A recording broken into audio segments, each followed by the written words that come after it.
2022, the massive Sri Lankan economic protest, इसको हम अर्गालाया भी बोलते हैं.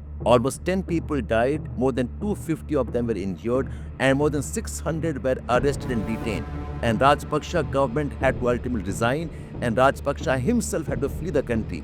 और Rajapaksa के जो supporters थे, जो backing कर रहे थे उनका, they were vandalized, their homes attacked and also burnt. Then we had the 2023 crisis in Pakistan called as the May 9 uprising. It followed the arrest of Imran Khan, and it was complete breakdown of law and order. Officially about 8 people died and about 10,000 people were detained and arrested. So much so, जो पाकिस्तान में protest रहे थे, they also attacked the army establishments. Rawalpindi में GHQ वो attack हुआ था और फैसलाबाद में ISI का हेडक्वार्टर्स भी अटैक हुआ था. Then 2024 में the Bangladesh uprising as a consequence of certain government policies where reservations were given to the Bangladeshi freedom fighters के generations को, and it was a kind of a students protest movement, but it was very violent. More than 830 people lost their lives officially. हालांकि UN के आंकड़े बताते हैं the loss of lives could have been more than 1400 and about 11,000 people were arrested and detained. People who lost their lives were women and children, and Sheikh Hasina ultimately had to flee the country, and the government was replaced by a caretaker government under Muhammad Yunus. And now 25 May, the Nepal uprising, the Nepal protests, called as the Gen Z protests or the Gen Z uprising.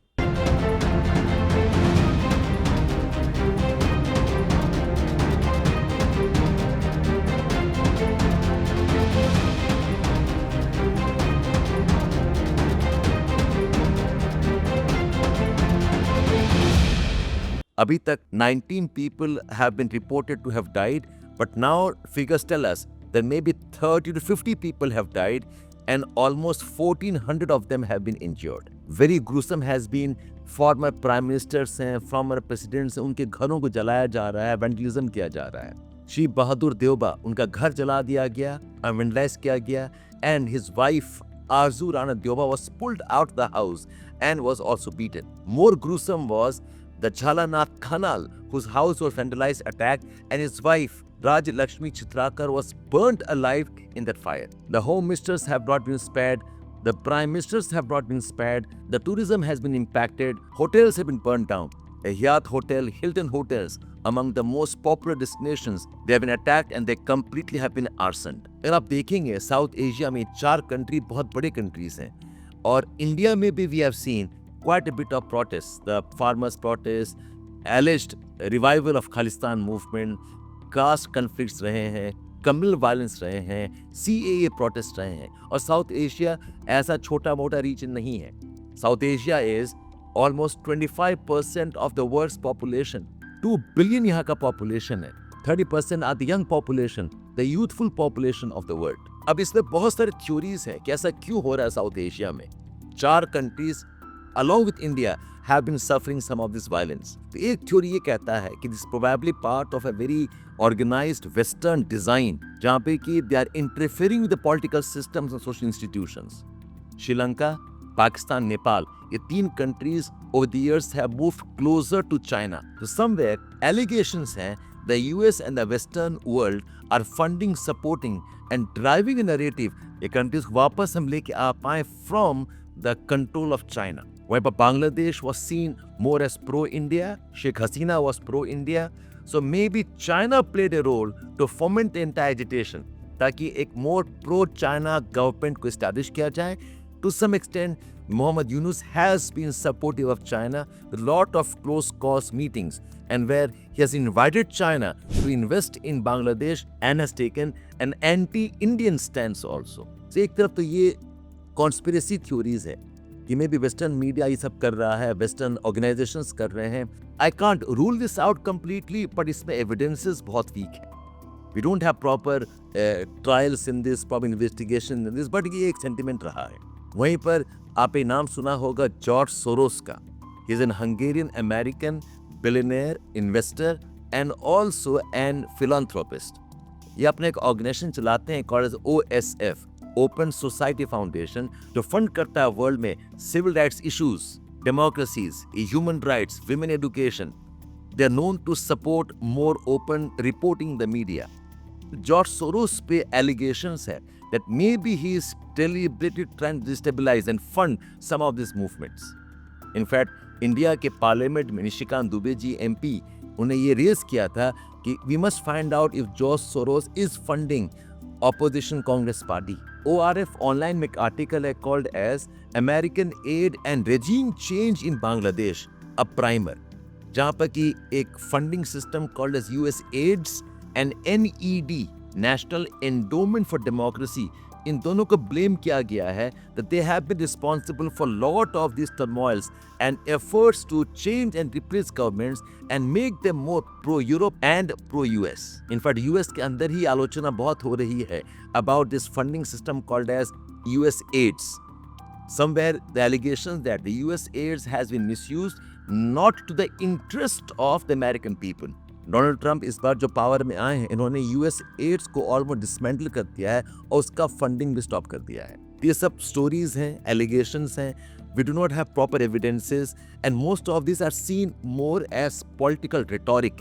एक type का political narrative है, probably to some extent maybe to escape the blame of economic mismanagement and also social uprisings. मेरा अपना analysis ये है कि all of this probably are less important. The bigger important is ये सारे protest Sri Lanka में हो, पाकिस्तान में हो, बांग्लादेश हो, नेपाल हो और कुछ पॉकेट्स इंडिया में भी, they are the consequence of a long history of economic and social mismanagement. जबकि ऐसे प्रोटेस्ट होते हैं, अपराइजिंग होते हैं, इनका एक प्रोसेस होता है.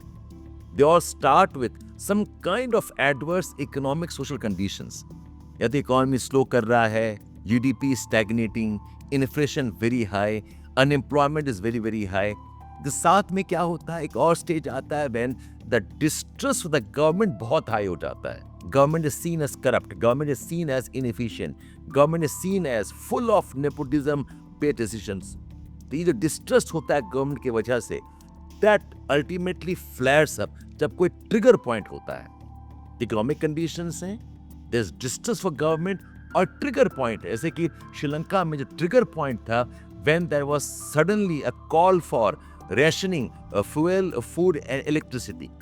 मार्च से जुलाई तक Sri Lankan population had serious problem of basic amenities. Pakistan का ट्रिगर था वो इमरान खान का अरेस्ट था. But it had a history of lot of social, economic and political misdoings जो कि लोगों का गुस्सा भड़ास ultimately blast किया with that one event. Bangladesh में the trigger was Sheikh Hasina publicly going and supporting the freedom fighters reservation issue and that led to massive students protest. और नेपाल के केस में ये ट्रिगर था the banning या registration of the social media channels.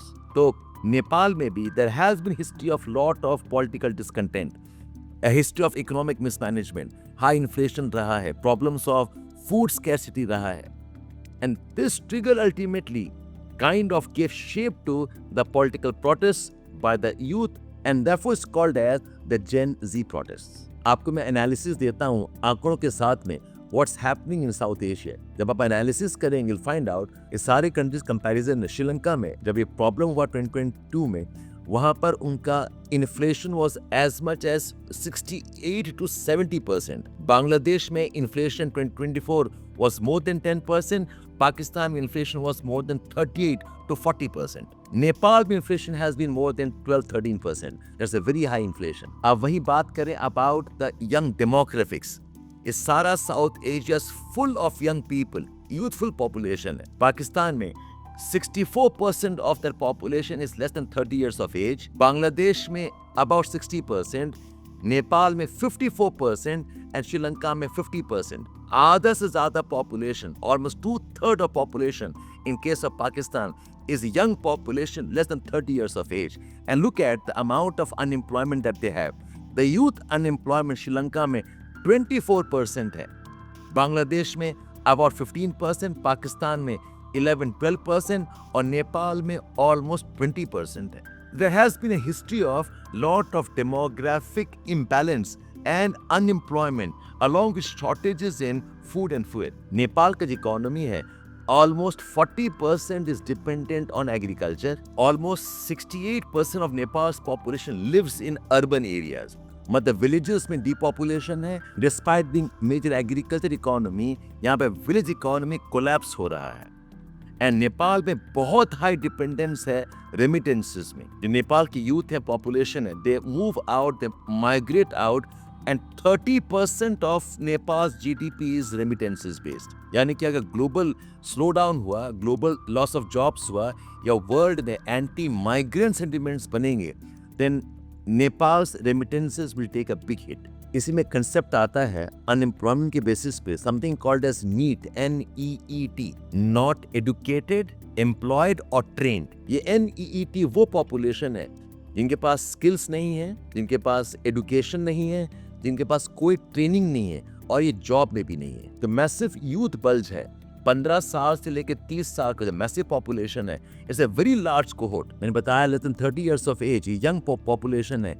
अगर skill train नहीं है, they can't also be employed in the economy. मैं साउथ एशिया का डेटा दोबारा बता रहा हूँ। South Asia has almost 1/4 of the world's population.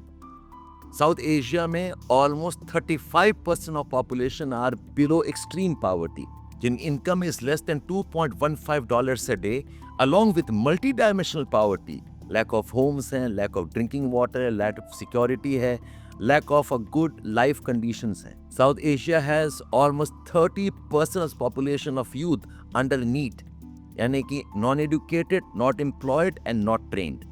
And south Asia की इकोनॉमी बोला जाता है इट्स अ रिजिड इकोनॉमी, यानी कि यहाँ की इकोनॉमी बड़ा इनफॉर्मल इकोनॉमी है। और जिस टाइप के चेंजेस हो रहे हैं सोसाइटी में, टेक्नोलॉजी वाला चेंज या फिर ग्लोबल जियोपॉलिटिक्स वाला चेंज हो, या फिर change in terms of changing economic systems, जहाँ पर पॉपुलेशन ट्रेंड नहीं है, स्किल प्रॉपर नहीं है, ये पॉपुलेशन बहुत आराम से अडेप्ट भी नहीं कर पाएगा टू चेंजिंग इकोनॉमिक सिस्टम्स। ऐसे पॉपुलेशन बोला जाता है inflexible and rigid economies, inflexible and rigid labor force. So South Asia में the problems of protest uprisings, while there is an idea called as conspiracy also, but more importantly the problems are because of internal structural, economic and social fault lines. क्या ये problem India को भी impact कर सकता है? Yes, to some extent, but then India में काफी हद तक हम institutions are still robust. We still have a responsible government. We still have lot of media working. It is not completely lawlessness like what we have in Bangladesh or Nepal. India economic system, हालांकि it has not done very well, but it is among the faster growing economies of the world. So if I'm analyzing a situation दोबारा, is social conditions of lack of employment, education, along with a rising young population, ये सारा एक type का बड़ा complex system बन जाता है where protests can lead to massive violence. और ये कंडीशन वेरी इंटरेस्टिंगली एक और एस्पेक्ट है, जिस कंट्रीज में डेमोक्रेसीज हैं पर डेमोक्रेसी इफेक्टिव नहीं है, या जिस कंट्रीज में social media not well regulated, open access है, वहां पर ये प्रॉब्लम्स का होना और ज्यादा पॉसिबल है। बिकॉज जहां पर डेमोक्रेसी है या फिर हिस्ट्री ऑफ पॉलिटिकल एम्पावरमेंट रहा, even if it is nominal, plus a history of social media access रहा है, वहां पर any type of clamp down, any type of social media ban is seen as a direct assault on people and the freedom. Exactly हुआ in case of Nepal and even in case of Bangladesh. Freedom House एक और organization and that tells us South Asia में maximum amount of media blackout किया गया है, shutdowns of media सबसे maximum रहा है साउथ एशिया में। So ये जो distrust बन रहा है, where the people start seeing the political systems as manipulating, the political systems now losing the trust, this can aggravate the problem of economic crisis leading to social unrest and violence. ये था हमारा analysis, और all of you preparing for UPSC, आप इसको demographic social conditions से map करें ढंग से। It's part of GS paper 2. Keep watching me for these kind of videos of deep analysis on social issues and current affairs. Shabir from Edugamy. Geography Optional Foundation course by Shabir sir, where you will get live interactive classes and course completion in a module-based approach. Scan the QR code and join now.